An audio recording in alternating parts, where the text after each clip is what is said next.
Magandang gabi mga kapuso, narito na po tayo sa episode 6 ng Love Die Repeat. Nagmamadali na nga ito lumabas si Angela, no? At nakasalubong nga niya itong mga magulang niya, ngunit nagulat ang mga magulang niya dahil pinagmamadali siya ng kanilang anak upang puntahan si Bernard dahil maaksidente raw ito. Ngunit huli na nung nakarating sila dahil nung pagdating nila talagang may mga medic na, no? At isasakay na nga sila sa ambulansya. Sabi ni Angela, "Bernard, asawa ko ho yan. Sasama ho ako." Ngayon, nung sumakay na nga na ambulansya itong si Angela, meron pang malay si Bernard at talagang mahina na. Nag-aagaw buhay na. Sabi niya, "Bernard, nandito na ako. Huwag ka mag-alala, kapit ka lang ha. Laban ka lang. Di ba ang sabi mo, magkasama pa tayo habang buhay? At saka di ba ang sabi mo, lahat ng mga panaginip, puro lamang kabaligtaran. Itong pangitayin na to, panaginip ko lang to at hindi to magkakatotoo. Makakaligtas ka. At saka syempre makakasama ko yung magiging anak natin." Nakapagsalita pa si Bernard, sabi niya, "Ano? Buntis ka?" Sabi ni Angela, "Oo, buntis ako." "Angela, I'm really sorry." "Bakit ko humingi ng sorry? Wala ka namang kasalanan ginawa sa akin.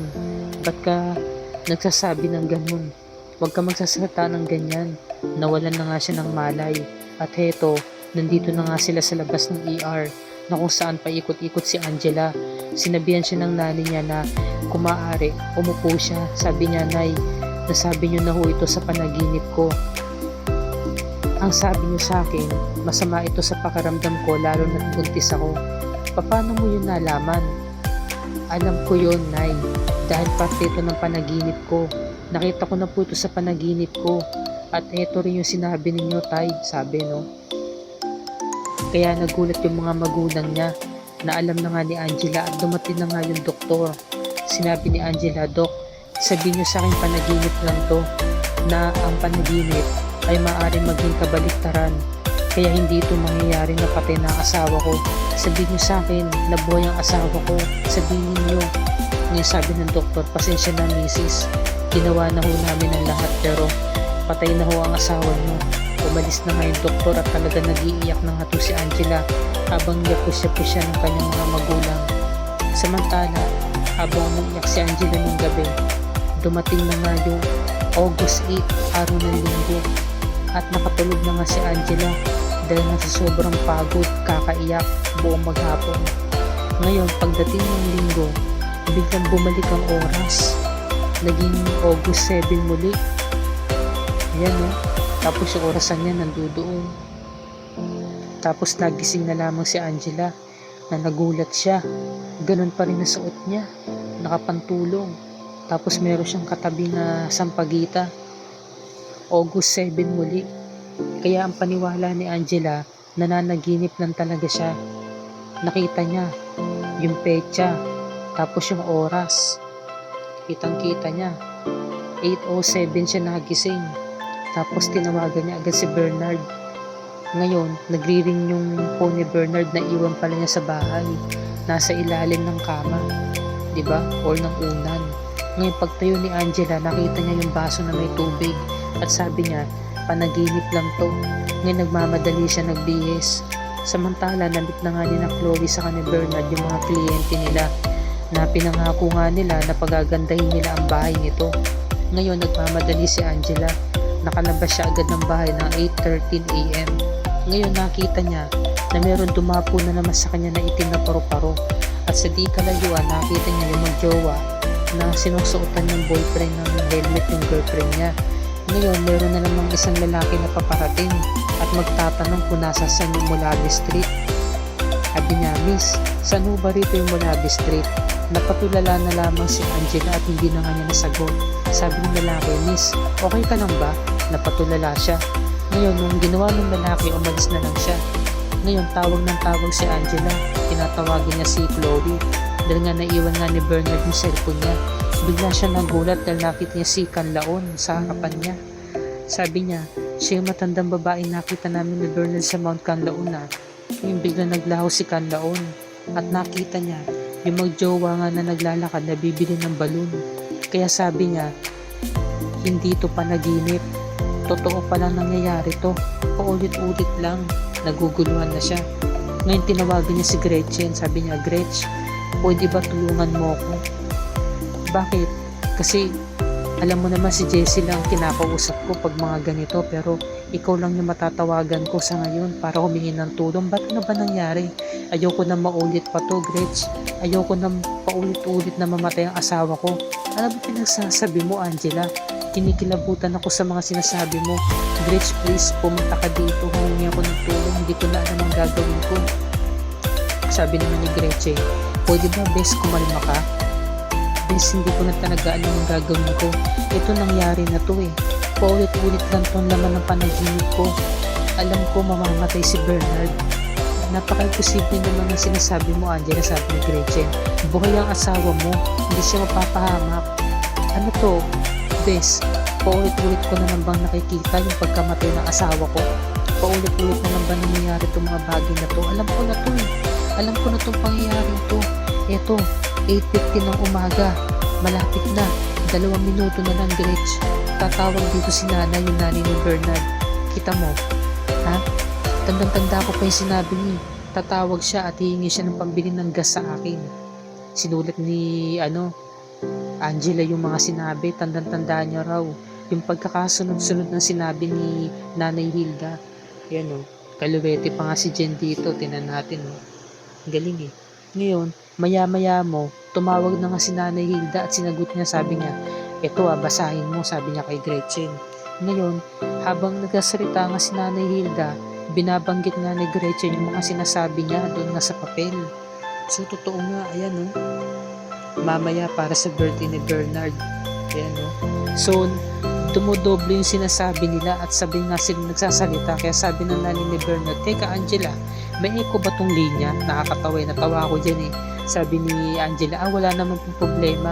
Sige po, Nay, ako na ang bahala, tatawag na lang po ako sa tindahan ng gas para ipa-deliver po sa inyo. Ngayon naniniwala na nga si Gretchen, sabi niya, oh my God, kinikilabutan ako, totoo nga, naniniwala na siya. Ano, Gretch, ano yung papaliwanag mo dito? Hindi ko talaga maintindihan. Alam mo, time loop ang tawag dyan eh. Anong time loop? Time loop. Naipit kayo sa time loop. Ito, merong pelikulang ganyan eh. Ito, sa search ko ha, merong ganyan eh.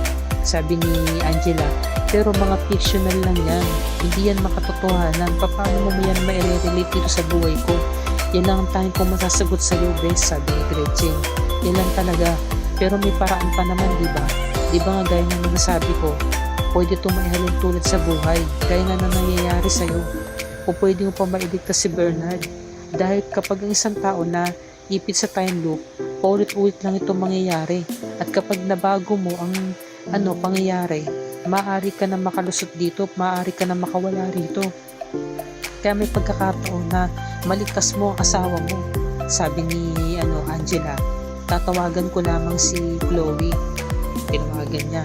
Ngayon tumawag muna siya sa trabaho na kung saan yung company ibinigay nung parang sekretary yata to na walang project na nakalaan. Sabi ni Angela, paano ko malalaman kung saan yung project nila? Paano ko matutukoy kung saan sila naglagay? Ngayon sabi naman ni Gretchen, tawagan mo kaya si Isaac. Sabi ni Angela, si Isaac daw kasi kakauwi lamang ng 8:30. Gawa ng panggabi siya, tinapos niya pa yung mga trabaho niya. Sabi naman ni Gretchen, ano ba yan? Hindi maasahan si Isaac, tulog siya. Ngayon sabi ni Gretchen, meron ka bang naalala na yung doon sa panaginip mo, merong malapit na pinuntahan si na Bernard, naalala niya? Naalala ko na, Ramirez Street, sa may Makati. Sabi niya, tara na, punta na natin. Yung paglabas siya ng bahay, natapilok itong si Gretchen, nadapa siya. Ang sakit ng kanyang sakong-sakong. Sige na, Angela, mauna ka na. Tatawagan ko na lamang si Jessie para puntahan ka. Hindi na kasi ako makakahabol eh. Susunod na lang ako. Sige na, mauna ka na. Ang importante, masiig mo si Bernard. Mauna na nga itong si Angela at tinawagan na nga ni Gretchen itong si Jessie. Ngayon, ito na yung mga kliyente nila at nakapag-deal na nga sila. Sabi nung babaeng kliyente, sagit lang, sagutin ko lang tong phone call. Ngayon, merong sinabi si Bernard kay Chloe, sabi niya, masyado raw maraming demanding yung clients nila. Baka daw hindi daw kayanin ng budget dahil nga sa dami ng gastusin para sa ipapagawa at ipagaganda ng kanilang bahay. Sabi naman ni Chloe, kaya mo yan Bernard. 'Di ba wala ka namang bagay na hindi sinisukuan. Sabi naman ni Bernard, maraming salamat Chloe kasi pinalakas niya loob ni Bernard. Ngayon, inaabangan na nga ni Angela itong sasakyan ni Bernard at dumating na nga itong si Jessie. Sabi niya, totoo ba yung binalita sa akin ni Gretchen, ha Angela? Oo, totoo yun. Kaya kinakailangan bantayan natin yung sasakyan ni Bernard para mailigtas ko yung buhay ni na Chloe sa kanang asawa ko.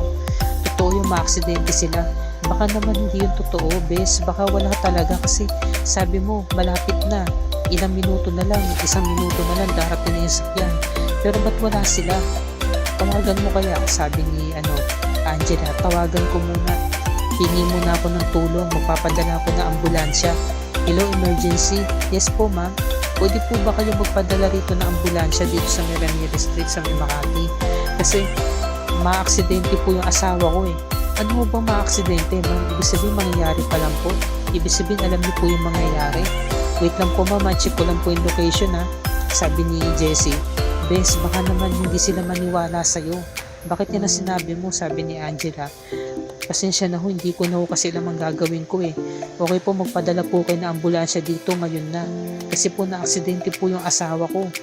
Na-aksidente po siya. Ma'am, pwede ho bang kunin ko ulit yung address? Ramirez Street dito sa may Makati.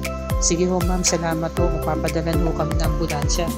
Ngayon sabi ni Angela, kailangan nating abangan yung sasakyan ni Bernard para pahintuin. Bahala na, sabi ni Jessie. Mag-iingat tayo, bes, kasi kung paano kung hindi natin sila mapigilan, paano kung tuluyan talaga sila maaksidente, kailangan din natin ihanda ang sarili natin, baka tayong tamaan ng sasakyan. Kaso wala naman dumarating, sabi ni Angela, sana nga wala nga sana dumating. Ngayon, tinawagan niya itong si Chloe. Ngayon lang siya nakakontak dahil na lobat ang cellphone nito. Sabi naman ni Bernard, akala ko ba wala kang asa ang tawag, pero ba't mo tumatawag? Sabi ni Chloe, hindi ko nga rin alam eh. Pero tinan mo kung sino tumatawag, ang asawa mo. Sabi ni Bernard, sige, sabitin mo, i-loudspeaker mo na rin. Yes, love. Nandito kami sa may Ramirez Street. Love, please, ihinto niyo muna ang sakyan. Meron na akong ibabalita sa inyo, meron na sa mga nangyayari, na-aksidente ko, sabi ni Chloe. What? Totoo ba yan, bes? Totoo ba yung sinasabi mo? Oo, Bernard, makinig ka sa akin. Ihinto niyo ang sakyan ngayon din. At dito na po nagtatapos ang review and recap ng Love Diary Repeat sa gabi nito mga kapuso. At kung bago ka pa lamang sa aking channel, kung maaari makahingi ako sa inyo subscribe at i-click mo na rin ang bell icon para lagi ka updated sa mga episodes ng Love Diary Repeat and other GMA shows tulad nito. Maraming salamat po sa inyong panonood mga kapuso and God bless us all.